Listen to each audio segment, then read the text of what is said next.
Ration card हिताधिकारी खुशी खबर। राज्य सरकार देबे बड़ उपहार। आउ 5 किलो चाउल नुहे एबे 10 किलो देबे मोहन सरकार। बड़ निष्पत्ति नेइछंती राज्य सरकार। उपकृत हेबे साधारण लोक। राज्यर राशन कार्ड धारी मानंकु सरकार अतिरिक्त भावे अधिक 5 केजी चाउल जोगाई देबाकू निष्पत्ति नेइछंती। ଏହି ନିଷ୍ପତ୍ତି ଅନୁଯାୟୀ ସେପ୍ଟେମ୍ବର, ଅକ୍ଟୋବର ଓ ନଭେମ୍ବର 2025 ମାସ ପାଇଁ ରାସନ କାର୍ଡ ଧାରୀଙ୍କୁ ମାସିକ ଅଧିକ 5 କେଜି ସୁଦୃଢ଼ ଫର୍ଟିଫାଏଡ୍ ଚାଉଳ ମାଗଣାରେ ବଣ୍ଟନ କରାଯିବ।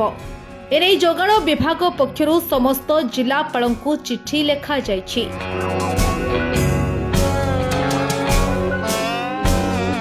ଏହି ଅତିରିକ୍ତ ଚାଉଳ ବଣ୍ଟନ ମୋଟ 19ଟି ଜିଲ୍ଲା ଅନୁଗୁଳ, ବାଲେଶ୍ୱର, ବରଗଡ଼, ଭଦ୍ରକ, कटक, देवगढ़, ढेंकानाल, गंजाम, जगतसिंहपुर, जाजपुर, झारसुगुड़ा, कलाहांडी, केन्दुझर, खोर्धा, मयूरभंज, नयागढ़, पुरी और संबलपुर एवं सुंदरगढ़ रे कार्यकारी हेबो। सेप्टेम्बर, अक्टोबर एवं नवेम्बर मास पई राज्य पूलरू मोट 10 कोटी 57 लाख क्विंटाल अतिरिक्त चाउल बंटन करा जायछि।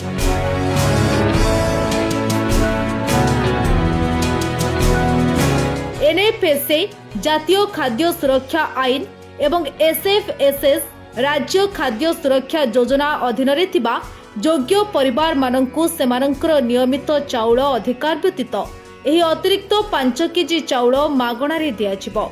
जिलापाल माने वैध लाइसेंस थिबा उचित मूल्य दुकान गुड़िक एफपीएस चाउल मुक्त करबाको निर्देश दिया जायछि एवं बंटन तथ्यर समयानुसार ईपीओएस सर्भर सहित सिंक्रोनाइजेशन सुनिश्चित करबाको कुहा जायछि। ब्यूरो रिपोर्ट आवाज।